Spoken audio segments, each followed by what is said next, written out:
اعوذ باللہ من الشیطان الرجیم بسم اللہ الرحمن الرحیم سورة البقرہ آیت نمبر 8 تفسیر ابن کثیر وَمِنَ النَّاسِ مَن يَقُولُ آمَنَّا بِاللَّهِ وَبِالْيَوْمِ الْآخِرِ وَمَا هُمْ بِمُؤْمِنِينَ يُخَادِعُونَ اللَّهَ وَالَّذِينَ آمَنُوا وَمَا يَخْدَعُونَ إِلَّا أَنفُسَهُمْ وَمَا يَشْعُرُونَ۔ منافقت کی قسمیں۔ دراصل نفاق کہتے ہیں بلائی ظاہر کرنے اور برائی پوشیدہ رکھنے کو۔ نفاق کی دو قسمیں ہیں، اعتقادی اور عملی۔ پہلی قسم کے منافق تو ابدی جہنمی ہیں اور دوسری قسم کے بدترین مجرم ہیں۔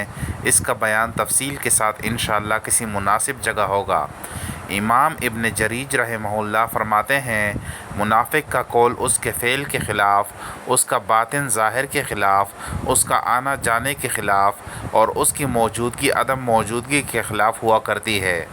تفسیر ابن جریر الطبری۔ نفاق مکہ شریف میں تو تھا ہی نہیں بلکہ اس کے الٹ تھا، یعنی بعض لوگ ایسے تھے جو زبردستی بظاہر کافروں کا ساتھ دیتے تھے مگر دل میں مسلمان ہوتے تھے۔ جب نبی کریم صلی اللہ علیہ وسلم ہجرت کر کے مکہ چھوڑ کر مدینہ تشریف لائے اور وہاں پر اوس اور خزرج کے قبائل نے انصار بن کر آپ کا ساتھ دیا اور جاہلیت کے زمانے کی مشرکانہ بت پرستی ترک کر دی اور دونوں قبیلوں میں سے خوش نصیب لوگ مشرف با اسلام ہو گئے، لیکن یہودی اب تک اللہ تعالیٰ کی اس نعمت سے محروم تھے۔ ان میں سے صرف سیدنا عبداللہ بن سلام رضی اللہ عنہ نے اس سچے دین کو قبول کیا، تب تک بھی منافقوں کا خبیث گروہ قائم نہ ہوا تھا اور نبی کریم صلی اللہ علیہ وآلہ وسلم نے ان یہودیوں اور عرب کے بعض قبائل سے صلح کر لی تھی۔ غرض اس جماعت کے قیام کی ابتدا یوں ہوئی کہ مدینہ شریف کے یہودیوں کے 3 قبیلے تھے، بنو قینقاع، بنو نذیر اور بنو قریظہ۔ بنو قینقاع تو خزرج کے حلیف اور بائی بند بنے ہوئے تھے اور باقی 2 قبیلوں کا بھائی چارہ اوس سے تھا۔ جب جنگ بدر ہوئی اور اس میں پروردگار نے اپنے دین والوں کو غالب کیا، شوکت و شان اسلام ظاہر ہوئی، مسلمانوں کا سکہ جم گیا اور کفر کا زور ٹوٹ گیا، تب یہ ناپاک گروہ قائم ہوا۔ چنانچہ عبداللہ بن ابی ابن سلول تھا تو خزرج کے قبیلے سے، لیکن اوس اور خزرج دونوں اسے اپنا بڑا مانتے تھے، بلکہ اس کی باقاعدہ سرداری اور بادشاہت کے اعلان کا پختہ ارادہ کر چکے تھے کہ ان دونوں قبیلوں کا رخ اسلام کی طرف پھر گیا اور اس کی سرداری یوں ہی رہ گئی۔ صحیح بخاری 4566۔ یہ خار تو اس کے دل میں تھا ہی، اسلام کی روز افزوں ترقی میں لڑائی اور کامیابی نے اسے مغبوط الحواس بنا دیا۔ اب اس نے دیکھا کہ یوں کام نہیں چلے گا، اس نے بظاہر اسلام قبول کر لینے اور باطن میں کافر رہنے کی ٹانی، اور جس قدر جماعت اس کے زیر اثر تھی سب کو یہی ہدایت کی۔ اس طرح منافقین کی ایک جماعت مدینہ اور مدینہ کے آس پاس قائم ہو گئی۔ ان منافقین میں بحمداللہ مکی مہاجر ایک بھی نہ تھا، بلکہ یہ بزرگ تو اپنے اہل و عیال، مال و متاع کو نام حق پر قربان کر کے اللہ کے رسول صلی اللہ علیہ وآلہ وسلم کا ساتھ دے کر آئے تھے، فرضی اللہ عنہم اجمعین۔ سیدنا عبداللہ بن عباس رضی اللہ عنہ فرماتے ہیں، یہ منافق اوس اور خزرج کے قبیلوں میں سے تھے اور یہودی بھی جو ان کے طریقے پر تھے۔ تفسیر ابن جریر الطبری 269 جلد 1۔ قبیلہ اوس اور خزرج کے نفاق کا ان آیتوں میں بیان ہے۔ ابو العالیہ حسن قتادہ صدار رحمہ اللہ نے یہی بیان کیا ہے۔ پروردگار عالم نے منافقوں کی بہت سی بدخصلتوں کا یہاں بیان فرمایا تاکہ ان کے ظاہر حال سے مسلمان دھوکے میں نہ آ جائیں اور انہیں مسلمان خیال کر کے اپنا نہ سمجھ بیٹھیں، جس کی وجہ سے کوئی بڑا فساد پھیل جائے۔ یہ یاد رہے کہ بدکاروں کو نیک سمجھنا بھی بجائے خود بہت برا اور نہایت خوفناک امر ہے، جس طرح اس آیت میں فرمایا گیا ہے کہ یہ لوگ زبانی اقرار تو ضرور کرتے ہیں مگر ان کے دل میں ایمان نہیں ہوتا۔ اسی طرح سورۃ المنافقون میں بھی کہا گیا ہے کہ اذا جاءک المنافقون قالوا نشهد انک لرسول اللہ واللہ یعلم انک لرسولہ سورہ منافقون کی آیت نمبر 1، یعنی منافق تیرے پاس آ کر کہتے ہیں کہ ہماری گواہی ہے کہ آپ رسول اللہ ہیں اور اللہ تعالیٰ جانتا ہے کہ تو اس کا رسول ہے، لیکن چونکہ حقیقت میں منافقوں کا قول ان کے عقیدے کے مطابق نہ تھا، اس لیے ان لوگوں کے شاندار اور تاکیدی الفاظ کے باوجود اللہ تعالیٰ نے انہیں جھٹلا دیا اور سورۃ المنافقون میں فرمایا واللہ یشہد ان المنافقین لکاذبون۔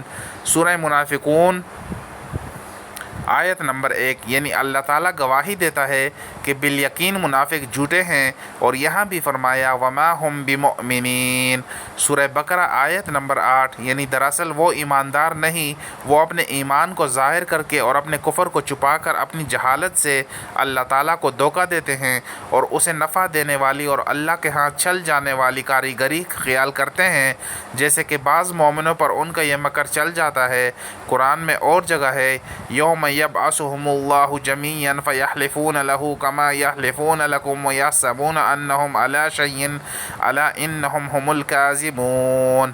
سورہ مجادلہ آیت نمبر 18، یعنی قیامت کے دن جب کہ اللہ تعالیٰ ان سب کو کھڑا کرے گا تو جس طرح وہ یہاں ایمان والوں کے سامنے قسمیں کھاتے ہیں، اللہ تعالیٰ کے سامنے بھی قسمیں کھائیں گے اور سمجھتے ہیں کہ وہ بھی کچھ ہیں، خبردار یقیناً وہ جھوٹے ہیں۔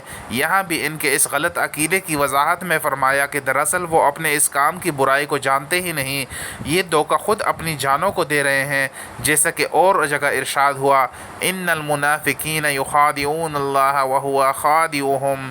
سورہ نساء آیت نمبر 142، یعنی منافق اللہ کو دھوکہ دیتے ہیں حالانکہ وہ انہی کو دھوکہ میں رکھنے والا ہے۔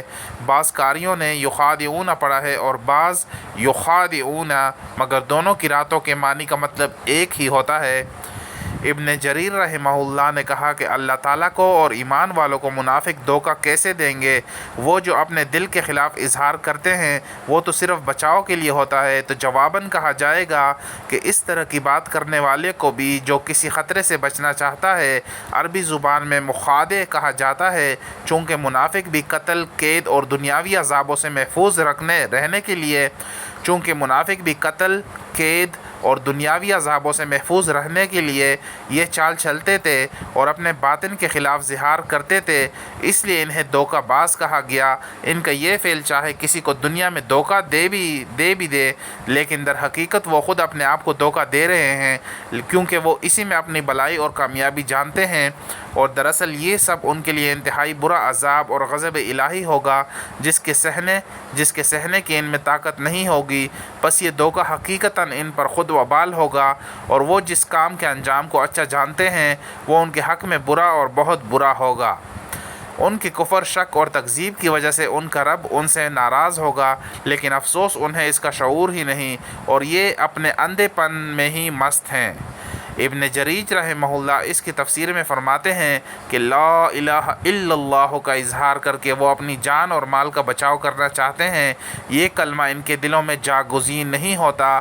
تفسیر ابن ابی حاتم 46 جلد نمبر 1۔ قتادہ رحمہ اللہ فرماتے ہیں منافقوں کی یہی حالت ہے کہ زبان پر کچھ، دل میں کچھ، عمل کچھ، عقیدہ کچھ، صبح کچھ اور شام کچھ، کشتی کی طرح جو ہوا کے جھونکے سے کبھی ادھر ہو جاتی ہے کبھی ادھر۔